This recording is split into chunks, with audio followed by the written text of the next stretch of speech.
Bonjour et bienvenue sur la chaîne de Planet Wargame. Je m'appelle Vincent et dans cette vidéo j'ai très envie de continuer à vous parler du mode de jeu narratif. À Warhammer 40 000 pour aujourd'hui, mais je ferai des vidéos consacrées à Age of Sigmar aussi puisque c'est un jeu que j'apprécie beaucoup également. Dans la dernière vidéo que j'ai postée sur la chaîne, je présentais brièvement ce qu'était le jeu narratif et je vous faisais part de mon intérêt grandissant pour la chose, à tel point d'ailleurs que je compte consacrer tout mon temps de jeu exclusivement à ce type de partie dorénavant. Et Timothée, qui est mon partenaire de jeu régulier, ainsi que moi-même, nous avons vraiment été surpris et ravis de constater que beaucoup d'entre vous ont vraiment marqué leur intérêt profond pour la chose et que ce style de jeu semble intéresser d'autres personnes au moins autant que nous, si ce n'est plus. Et par conséquent, ça nous laisse présager de très bonnes choses puisque on peut d'ores et déjà se plaire à imaginer que on pourra peut-être mettre nos ressources en commun, règles maison, conseils, idées, sources d'inspiration, scénarios déjà créés par quelqu'un d'autre, etc. Tout ça, ce sont des ressources qu'on va pouvoir peut-être partager et de sorte que tout le monde en bénéficie. Alors, pour cette première vidéo à proprement parler, puisque l'autre avait plus une valeur d'introduction, et celle-ci rentre un peu plus dans le vif du sujet, je voulais que l'on parcourt ensemble la section consacrée au jeu narratif dans le livre de règles de Warhammer 40 000.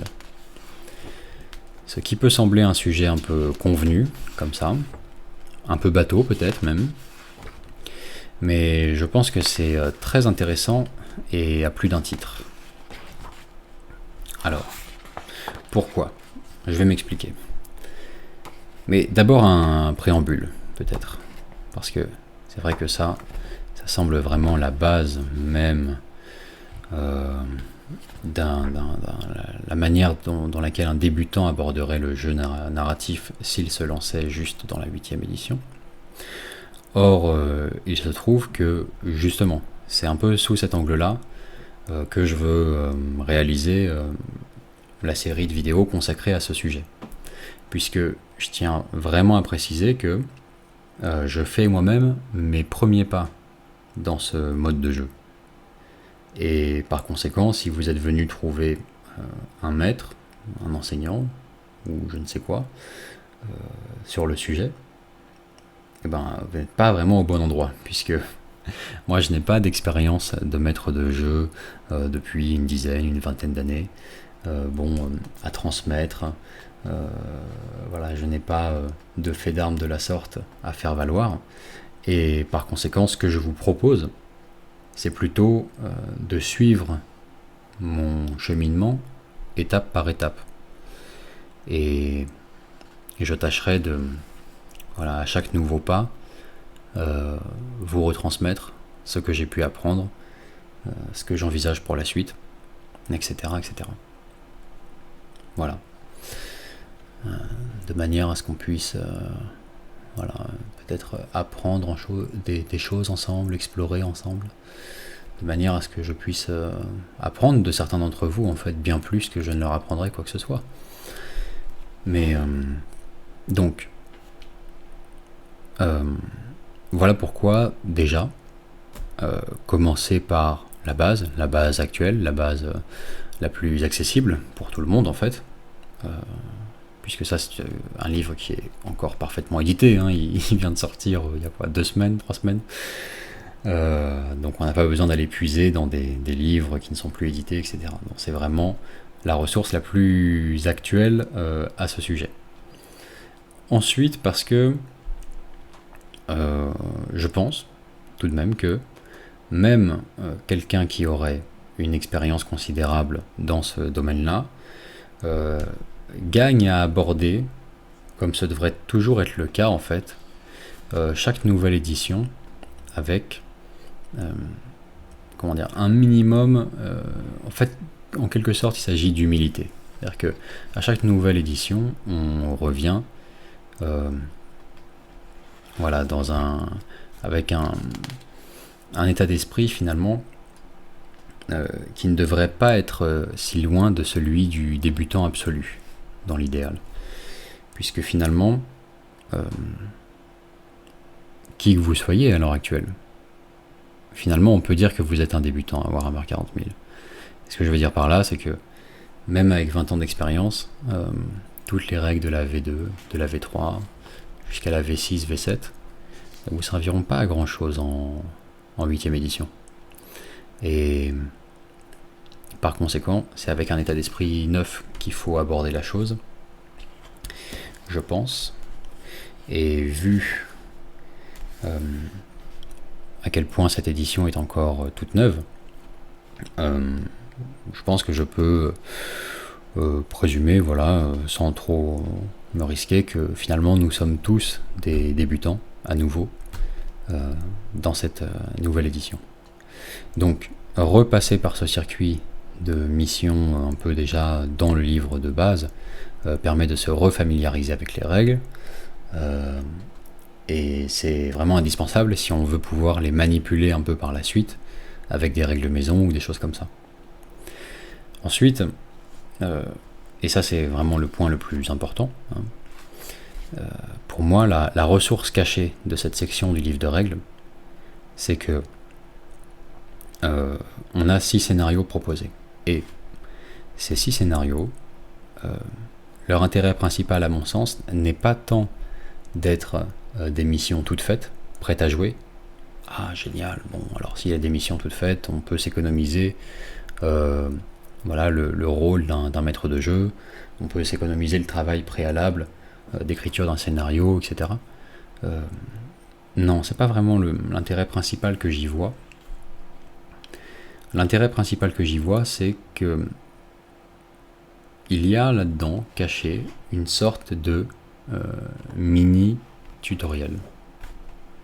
Parce que je pense que à chaque étape, si vous partez dans un périple qui consiste à faire les 6 scénarios, à chaque étape, vous allez en apprendre un peu plus, sur les règles, sur ce qui vous a plu, ce qui ne vous a pas plu, l'utilisation des stratagèmes, de différentes conditions de victoire, etc. Le tout adapté avec les règles de la 8ème édition actuelle. Et chacun de ces scénarios va vous permettre de mieux définir ce que vous aimez, ce que vous n'aimez pas, ce que vous auriez changé dans les règles si vous aviez pu vous-même organiser ce scénario ou quelque chose comme ça. Et je pense qu'à la sortie de ces 6 scénarios, quand vous les aurez tous joués avec un ou des amis, vous aurez nettement plus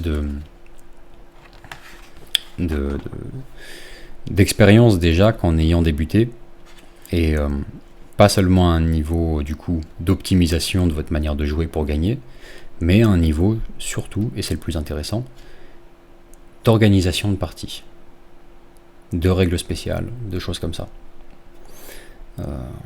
Quelles sont les variables que vous pouvez manipuler lorsque vous écrirez un scénario par la suite. Et il y a des choses qui changent la donne dans cette nouvelle édition. L'introduction des stratagèmes et des points de commandement, etc., etc. Alors, d'abord, cette section me paraît très intéressante. Voilà. Les règles de mission narrative. Parce que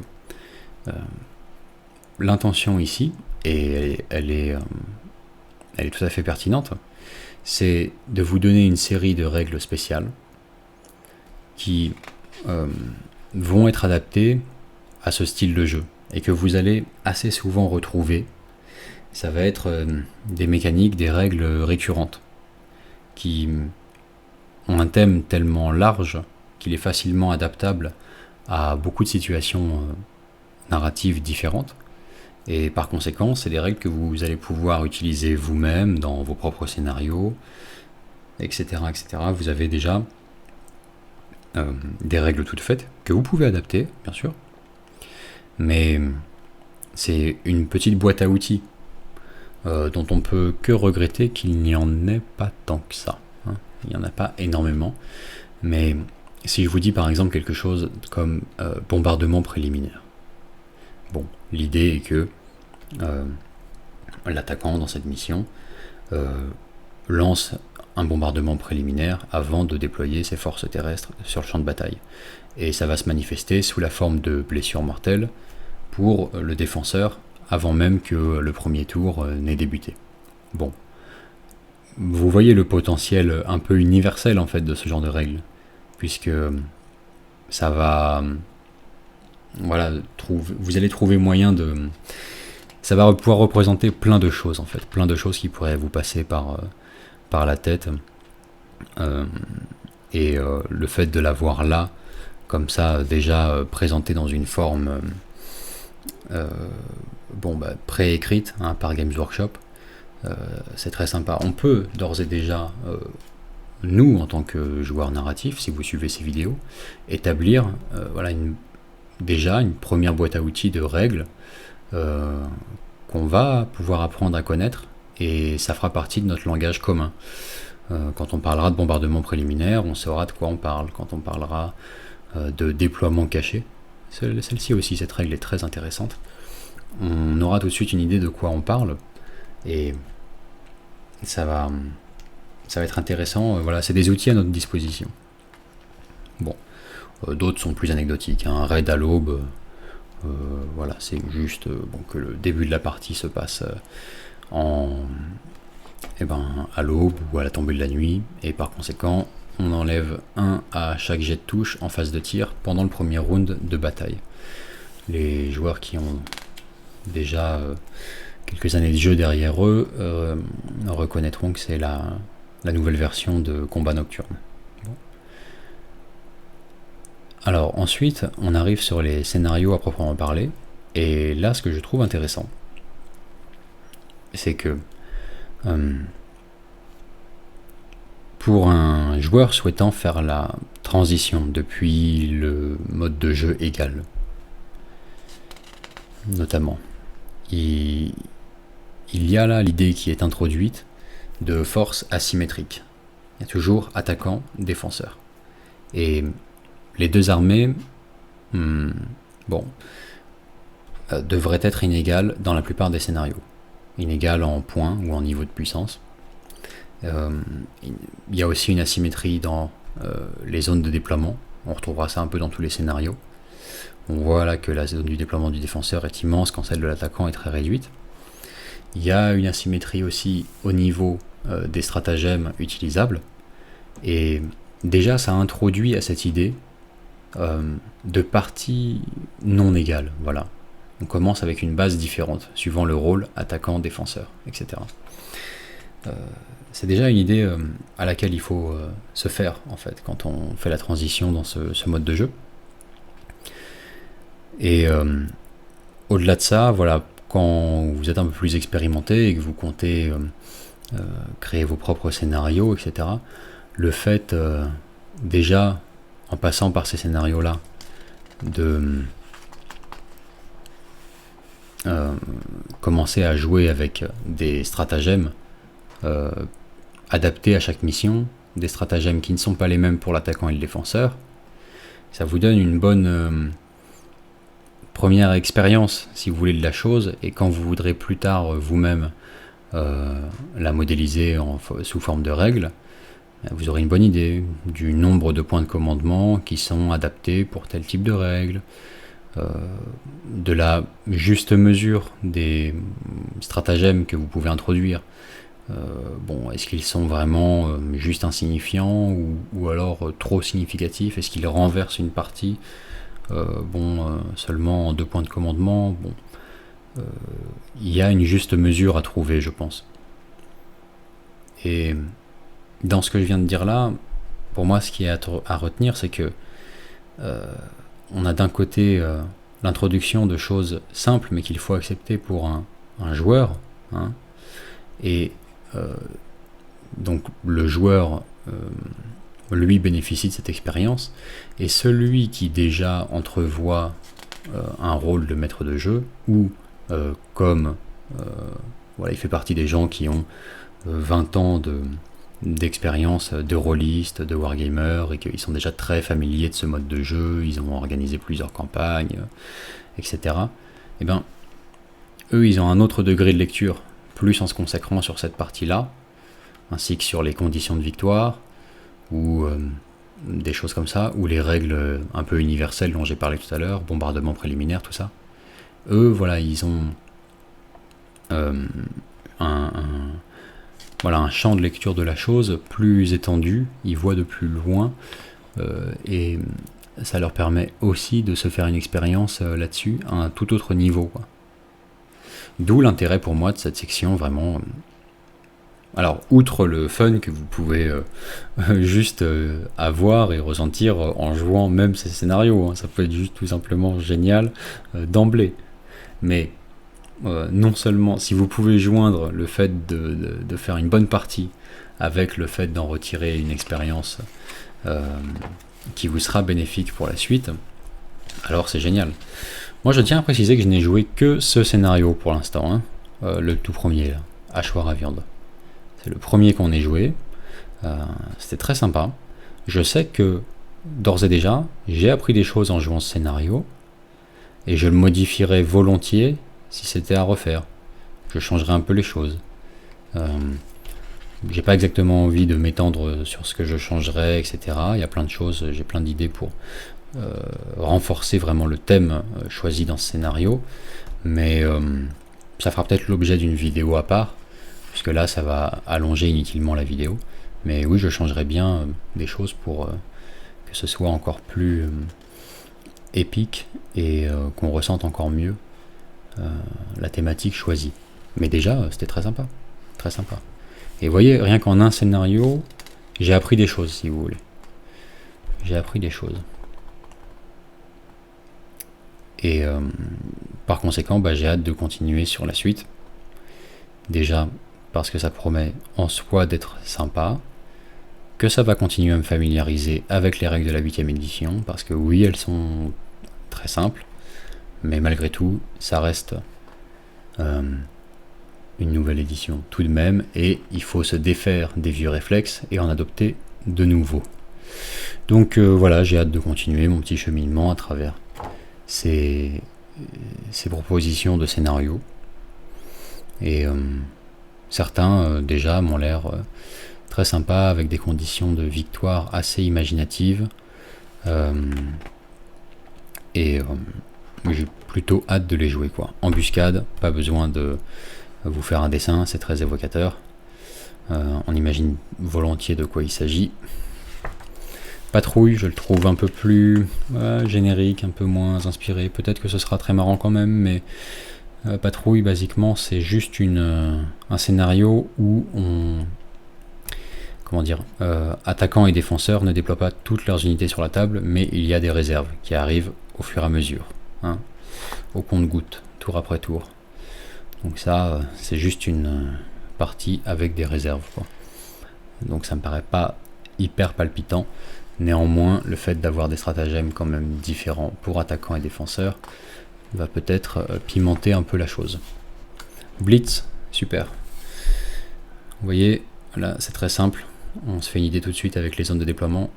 L'attaquant se déploie ici, et son but à la fin de la partie est d'avoir des unités ici qui vont lui rapporter un point de victoire, ou mieux encore, ici, au fond de la zone de déploiement du défenseur, puisque celles-ci vont lui rapporter 2 points de victoire.